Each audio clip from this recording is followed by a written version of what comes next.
ਪਹਿਲਾਂ ਤਾਂ ਸਾਰੀ ਗੁਰਸੰਗਤ ਨੂੰ ਗੁਰਫਤਿਹ ਨਾਲ ਸਾਂਝਾ। ਵਾਹਿਗੁਰੂ ਜੀ ਕਾ ਖਾਲਸਾ, ਵਾਹਿਗੁਰੂ ਵਾਹਿਗੁਰੂ ਜੀ ਕੀ ਖਾਲਸਾ ਫਤਿਹ। ਵਾਹਿਗੁਰੂ ਜੀ ਫਤਿਹ। ਜੀ ਕੀ ਖਾਲਸਾ ਜਿਸ ਤਰ੍ਹਾਂ ਕਿ ਵਾਹਿਗੁਰੂ ਜੀ ਕੀ ਫਤਿਹ।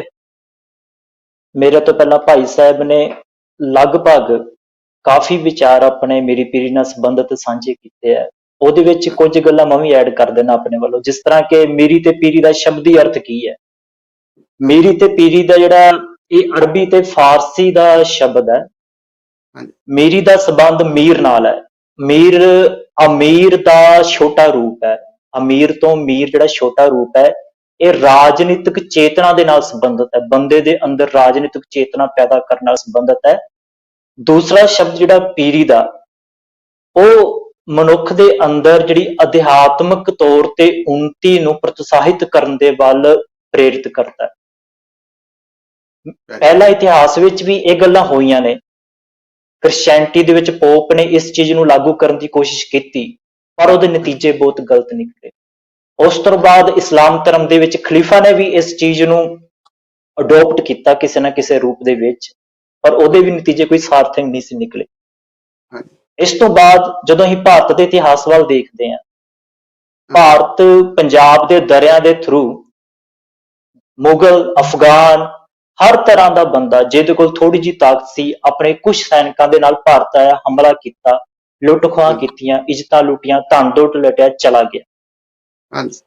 ਇੱਥੋਂ ਭਾਰਤ ਦਾ ਜੇ ਆਪਾਂ ਦੇਖੀਏ ਕਿ ਇਹ ਕੀ ਹੈ ਕਿ ਭਾਰਤ ਦੇ ਅੰਦਰ ਲੋਕ ਨਹੀਂ ਸਨ ਜਾਂ ਉਹਨਾਂ ਅੰਦਰ ਕੋਈ ਤਾਕਤਾਂ ਨਹੀਂ ਸਨ, ਇਹ ਨਹੀਂ ਕਹਿ ਸਕਦੇ।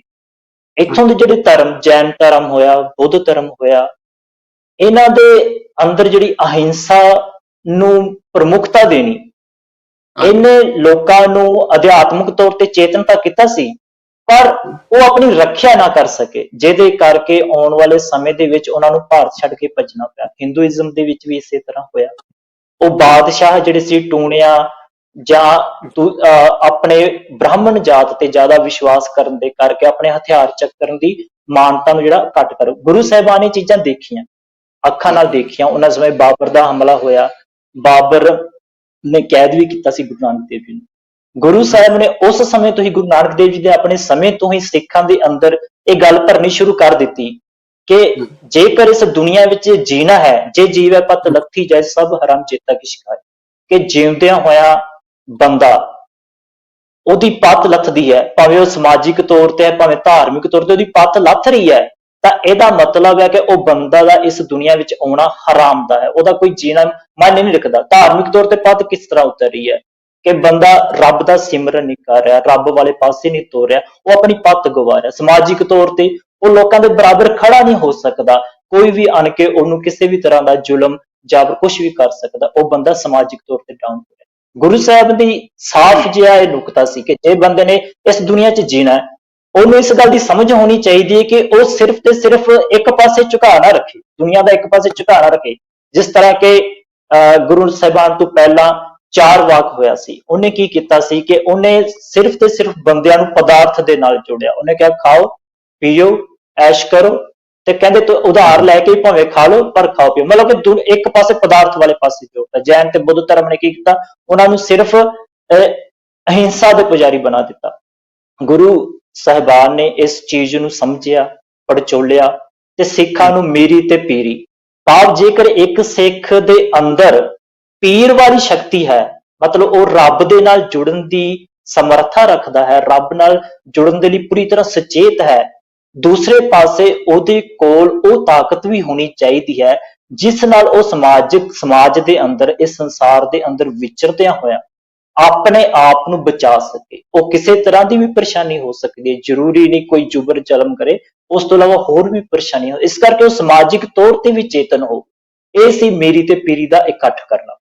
ਇਸ ਤੋਂ ਇਲਾਵਾ ਜਦੋਂ ਉਹਨਾਂ ਤੇ ਸ਼ੰਕਾ ਕੀਤਾ ਗਿਆ ਕਿ ਗੁਰੂ ਹਰਗੋਬਿੰਦ ਸਾਹਿਬ ਜੀ ਤੇ ਆਪਣੇ ਇੱਕ ਰਾਮਦਾਸ, ਮਰਾਠਿਆਂ ਦੇ ਗੁਰੂ ਹੋਇਆ ਰਾਮਦਾਸ, ਉਹਨੇ ਆਣ ਕੇ ਸ਼ੰਕਾ ਕੀਤਾ ਮਹਾਰਾਜ ਤੇ, ਮਹਾਰਾਜ ਤੁਹਾਡੇ ਤੋਂ ਪਹਿਲਾਂ ਗੁਰੂ ਨਾਨਕ ਸਾਹਿਬ ਜਿਹੜੇ ਫਕੀਰ ਹੋਏ ਨੇ, ਉਹ ਤਾਂ ਨਿਰੋਲ ਫਕੀਰ ਸਨ, ਰੱਬ ਦੀ ਬੰਦਗੀ ਕਰਦੇ ਸਨ, ਕੋਈ ਹਥਿਆਰ ਨਹੀਂ, ਕੁਛ ਨਹੀਂ, ਪਰ ਤੁਹਾਡੇ ਵਿੱਚ ਇਹ ਬਦਲਾਅ ਹੈ, ਮੈਨੂੰ ਤੁਹਾਡੇ ਤੇ ਸ਼ੰਕਾ ਹੁੰਦਾ। ਤਾਂ ਮਹਾਰਾਜ ਦਾ ਜੋ ਉਹਨਾਂ ਦੀ ਗੱਲ ਨੂੰ ਬਿਆਨ ਕੀਤਾ ਗਿਆ ਹੈ, ਉਹਨਾਂ ਦੀ ਗੱਲ ਬਾਤਨ ਫਕੀਰੀ ਜ਼ਾਹਰ ਅਮੀਰੀ, ਸ਼ਸਤਰ ਗਰੀਬ ਦੀ ਰੱਖਿਆ ਜਰਵਾਨੀ ਦੀ ਪੱਖਿਆ। ਕਿ ਬਾਤਨ ਮਤਲਬ ਕਰੈਕਟਰ ਦੇ ਅੰਦਰ, ਸਾਡੇ ਚਰਿੱਤਰ ਦੇ ਅੰਦਰ ਰੱਬ ਦੀ ਬੰਦਗੀ ਫਕੀਰੀ ਸਮਾਈ ਹੋਈ ਹੈ। ਉਹਨਾਂ ਦਾ ਜਵਾਬ ਸੀ ਜ਼ਾਹਿਰ ਅਮੀਰੀ। ਪਰ ਦੁਨਿਆਵੀ ਤੌਰ ਤੇ, ਬਾਹਰੀ ਤੌਰ ਤੇ ਜਦੋਂ ਤੁਸੀਂ ਦੇਖੋਗੇ ਤਾਂ ਬਾਦਸ਼ਾਹੀ ਲੁੱਕ ਤੁਹਾਨੂੰ ਦਿਖਾਈ ਦੇਗੀ, ਕਿਉਂਕਿ ਗੁਰੂ ਹਰਗੋਬਿੰਦ ਸਾਹਿਬ ਨੇ ਸ਼ਸਤਰ ਧਾਰਨ ਕੀਤੇ, ਸ਼ਾਹੀ ਲਿਬਾਸ ਧਾਰਨ ਕੀਤਾ, ਤਾਜ ਧਾਰਨ ਕੀਤਾ, ਤਖਤ ਧਾਰਨ ਕੀਤਾ, ਘੋੜਿਆਂ ਨੂੰ ਧਾਰਨ ਕੀਤਾ, ਆਪਣੇ ਕੋਲ ਸੈਨਿਕ ਰੱਖੇ, ਹਰ ਤਰ੍ਹਾਂ ਦੀ ਉਹ ਚੀਜ਼ ਜੋ ਉਸ ਸਮੇਂ ਦੀ ਬਾਦਸ਼ਾਹ ਰੱਖ ਸਕਦਾ ਸੀ ਉਸ ਤੋਂ ਵੱਧ ਕੇ ਗਈ। ਕਿ ਜ਼ਾਹਿਰ ਅਮੀਰੀ ਤੇ ਸ਼ਸਤਰ ਗਰੀਬ ਦੀ ਰੱਖਿਆ, ਕਿ ਜਿਹੜਾ ਸ਼ਸਤਰ ਚੱਕਿਆ ਹੈ ਇਹ ਕਿਸੇ ਜ਼ੁਲਮ ਕਰਨ ਦੇ ਲਈ ਨਹੀਂ, ਇਹ ਗਰੀਬ ਦੀ ਰੱਖਿਆ ਤੇ ਜਰਵਾਨੇ ਦੀ ਪੱਖਿਆ।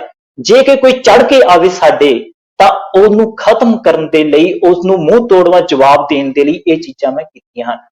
ਤਾਂ ਉਸ ਤੋਂ ਬਾਅਦ ਉਹਨਾਂ ਨੇ ਕਿਹਾ ਕਿ ਮਾਇਆ ਦੇ ਵਿੱਚ ਅਸੀਂ ਰਹਿਣਾ ਹੀ ਰਹਿਣਾ ਹੈ, ਮਾਇਆ ਦਾ ਤਿਆਗ ਕੀਤਾ ਸੀ, ਜਦ ਕਿ ਮਾਇਆ ਦੇ ਵਿੱਚ ਰਹਿ ਕੇ ਮਾਇਆ ਦਾ ਤਿਆਗ ਕਿੱਦਾਂ ਕਰਨਾ ਹੈ, ਇਹ ਚੀਜ਼ਾਂ ਮੀਰੀ ਤੇ ਪੀਰੀ ਦੇ ਵਿੱਚ ਪਈਆਂ ਹੋਈਆਂ ਨੇ।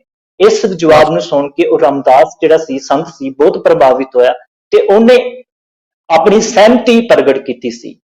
ਕਿਉਂਕਿ ਜਿੰਨੀ ਦੇਰ ਤੱਕ ਬੰਦਾ, ਕਿਉਂਕਿ ਇਸ ਤੋਂ ਪਹਿਲਾਂ ਜਦੋਂ ਅਸੀਂ ਭਾਰਤ ਦਾ ਇਤਿਹਾਸ ਦੇਖਦੇ ਹਾਂ ਤਾਂ ਮਹਾਰਾਜ ਦੇ ਸਮੇਂ ਇਹ ਗੱਲਾਂ ਆਮ ਹੀ ਪ੍ਰਚਲਿਤ ਹਨ। ਸਾਖੀਆਂ ਜਦੋਂ ਪੜ੍ਹਦੇ ਹਾਂ, ਜਨਮ ਸਾਖੀਆਂ ਦੇ ਵਿੱਚ, ਕਿ ਸਾਧ ਬਹੁਤ ਜ਼ਿਆਦਾ ਸਨ। ਇਹ ਨਹੀਂ ਸੀ ਕਿ ਭਾਰਤ ਵਿੱਚ ਸਾਧ ਸੰਤਾਂ ਦੀ ਕਮੀ ਸੀ।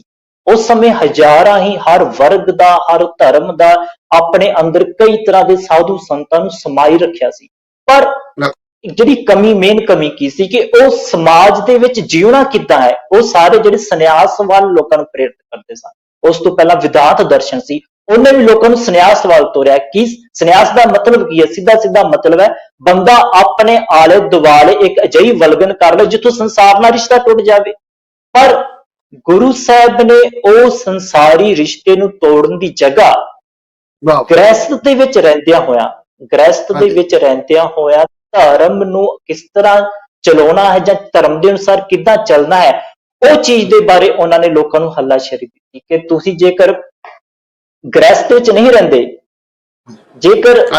ਤੁਸੀਂ ਸੰਨਿਆਸੀ ਹੋ ਜਾਓ। ਪਰ ਜੇ ਤੁਸੀਂ ਗ੍ਰਹਿਸਥ ਵਿੱਚ ਰਹਿ ਰਹੇ ਹੋ, ਇਹਦਾ ਮਤਲਬ ਹੈ ਕਿ ਤੁਸੀਂ ਲੋਕਾਂ ਦੇ ਵੱਲ ਮੁੱਖ ਕਰਕੇ ਤੁਰਦੇ ਹੋ ਤੇ ਤੁਹਾਡੀਆਂ ਜ਼ਿੰਮੇਵਾਰੀਆਂ ਲੋਕਾਂ ਪ੍ਰਤੀ ਵੱਧ ਜਾਂਦੀਆਂ ਨੇ। ਕਿਸ ਤਰ੍ਹਾਂ ਵੱਧ ਜਾਂਦੀਆਂ ਨੇ? ਜੇਕਰ ਮੈਂ ਆਪਣੇ ਪਰਿਵਾਰ ਦੇ ਵਿੱਚ ਰਹਿ ਰਿਹਾ, ਮੇਰੀ ਪਰਿਵਾਰ ਪ੍ਰਤੀ ਜ਼ਿੰਮੇਵਾਰੀਆਂ, ਮੇਰੇ ਆਸੇ-ਪਾਸੇ ਸੁਸਾਇਟੀ ਪ੍ਰਤੀ ਜ਼ਿੰਮੇਵਾਰੀਆਂ, ਉਹ ਜ਼ਿੰਮੇਵਾਰੀਆਂ ਦੇ ਵਿੱਚ ਗਲਤਾਨ ਨਾ ਹੋਣਾ, ਉਹ ਜ਼ਿੰਮੇਵਾਰੀਆਂ ਨੂੰ ਨਿਭਾਉਂਦਿਆਂ ਹੋਇਆ ਪੀਰੀ ਵੱਲ ਰਹਿਣਾ, ਮੀਰੀ ਵੀ ਰਹਿਣੀ ਤੇ ਪੀਰੀ ਵੀ ਰਹਿਣੀ। ਇਹ ਜਿਹੜੀ ਹੈ ਉਹ ਗੁਰੂ ਸਾਹਿਬ ਦੀ ਮੀਰੀ ਤੇ ਪੀਰੀ ਦਾ ਸਿਧਾਂਤ ਹੈ। ਇਸ ਤੋਂ ਇਲਾਵਾ ਗੁਰੂ ਸਾਹਿਬ ਦੇ ਬਾਰੇ ਜਿਹੜੀ ਇਹ ਜੇ ਮੀਰੀ ਤੇ ਪੀਰੀ ਦਾ ਆਪਾਂ ਕਹਿਣਾ ਤਾਂ ਸ਼ਬਦੀ, ਜਦੋਂ ਆਪਾਂ ਸ਼ਬਦੀ ਅਰਥ ਪੜ੍ਹਦੇ ਆ ਨਾ, ਕਈ ਵਾਰ ਲੱਗਦਾ ਹੈ ਕਿ ਇਹ ਸ਼ਬਦੀ ਅਰਥ ਜਿਹੜੇ ਨੇ ਬਹੁਤ ਸੌਖੇ ਨੇ। ਪਰ ਜਦੋਂ ਇਸ ਨੂੰ ਪ੍ਰੈਕਟੀਕਲ ਰੂਪ ਦੇ ਵਿੱਚ ਅਸੀਂ ਆਪਣੇ ਪਾਸਟ ਵਿੱਚ ਝਾਤੀ ਮਾਰਦੇ ਹਾਂ ਤਾਂ ਬਹੁਤ ਹੀ ਰੇਅਰ ਬੰਦੇ ਅਜਿਹੇ ਮਿਲਦੇ ਨੇ ਜਿਹੜੇ ਮੀਰੀ ਪੀਰੀ ਦੀਆਂ ਚੀਜ਼ਾਂ ਨੂੰ ਪੂਰੀ ਤਰ੍ਹਾਂ ਅਡੋਪਟ ਕਰਕੇ ਸੰਸਾਰ ਦੇ ਵਿੱਚ ਸੁਖ ਸ਼ਾਂਤੀ ਫੈਲਾਉਣ ਤੱਕ ਫੈਲਾ ਸਕੇ ਨੇ। ਕਿਉਂ? ਖੰਨਿਓ ਤਿੱਖੀ ਵਾਲੋ ਨਿੱਕੀ ਏਤ ਮਾਰਗ ਚੱਲਣਾ, ਕਿ ਇਹ ਜਿਹੜਾ ਮਾਰਗ ਹੈ, ਮਾਰਗ ਜਿਹੜਾ ਅਜਿਹਾ ਮਾਰਗ ਹੈ ਕਿ ਖੰਡੇ ਦੀ ਧਾਰ ਦੇ ਉੱਪਰ ਚੱਲਣ ਦੇ ਬਰਾਬਰ। ਵਾਲ ਤੇ ਖੰਡੀ ਧਾਰ ਕਿੰਨੀ ਬਰੀਕ ਹੁੰਦੀ ਹੈ, ਕੀੜੀ ਵੀ ਨਹੀਂ ਟਿਕ ਸਕਦੀ। ਤੇ ਗੁਰੂ ਸਾਹਿਬ ਦਾ ਇਹ ਗੱਲਾਂ ਲਈ ਵਾਰ-ਵਾਰ ਸੰਕੇਤ ਕਰਨਾ ਕਿ ਖੰਨਿਓ ਤਿੱਖੀ ਵਾਲੋ ਨਿੱਕੀ, ਕਿ ਬੰਦਾ ਇਸ ਲਈ ਪ੍ਰੋਪਰ ਤਿਆਰ ਹੋ ਕੇ ਚਲੇ, ਤੇ ਜੇਕਰ ਉਹ ਪ੍ਰੋਪਰ ਤਿਆਰ ਹੋ ਕੇ ਨਹੀਂ ਚੱਲਦਾ ਤਾਂ ਉਹ ਇਸ ਨਾਲੋਂ ਮਤਲਬ ਕਿ ਟੁੱਟ ਜਾਂਦਾ ਹੈ। ਇੱਕ ਵਿਦਵਾਨ ਦਾ ਮੈਂ ਵਿਚਾਰ ਸਾਂਝਾ ਕਰਨਾ ਚਾਹੁੰਦਾ। ਉਹ ਕਹਿੰਦੇ ਭਗਤੀ ਨਾਲੋਂ ਟੁੱਟ ਕੇ ਸ਼ਕਤੀ ਦਿਸ਼ਾਹੀਨ ਹੋ ਜਾਂਦੀ ਹੈ। ਇਹ ਮਨੁੱਖ ਵਿੱਚ ਰਾਖਸ਼ ਬਿਰਤੀ ਤੇ ਸਮਾਜ ਵਿੱਚ ਤਾਨਾਸ਼ਾਹੀ ਜਨਮ ਲੈਂਦੀ ਹੈ। ਤੇ ਸ਼ਕਤੀ ਨਾਲੋਂ ਟੁੱਟ ਕੇ ਭਗਤੀ ਸ਼ੂਨਵਾਦੀ ਹੋ ਜਾਂਦੀ ਹੈ। ਸ਼ਕਤੀ ਨਾਲੋਂ ਵਿਜੋਗੀ ਭਗਤੀ ਆਪਣਾ ਬਚਾਓ ਕਰਨ ਦੇ ਸਮਰੱਥ ਵਿੱਚ ਨਹੀਂ ਰਹਿੰਦੀ। ਜਦੋਂ ਅਸੀਂ ਚੰਡੀ ਦੀ ਵਾਰ ਪੜ੍ਹਦੇ ਹਾਂ, ਉਹਦੇ ਵਿੱਚ ਦੋ ਪੱਖ ਹੁੰਦੇ ਨੇ, ਦੇਵਤਾ ਤੇ ਰਾਖਸ਼, ਤੇ ਤੀਸਰਾ ਚੰਡੀ। ਦੇਵਤਾ ਜਿਹੜਾ ਹੈ ਉਹ ਸਾਧੂ ਪੁਰਸ਼ ਹੈ, ਬ੍ਰਹਮ ਗਿਆਨੀ ਹੈ, ਰੱਬ ਦੀ ਬੰਦਗੀ ਕਰਨ ਵਾਲਾ ਹੈ।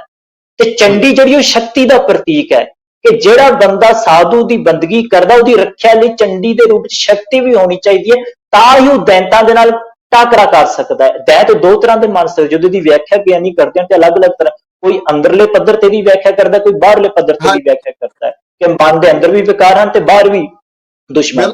ਇਸ ਤਰ੍ਹਾਂ ਮੇਰੀ ਪੀਰੀ ਦਾ ਸਿਧਾਂਤ ਜਿਹੜਾ ਹੈ ਮਨੁੱਖ ਨੂੰ ਰੱਬ ਦੀ ਬੰਦਗੀ ਦੇ ਨਾਲ ਸਮਾਜ ਦੇ ਪ੍ਰਤੀ ਚੇਤਨ ਕਰਦਾ ਹੈ। ਹਾਂਜੀ, ਬਿਲਕੁਲ।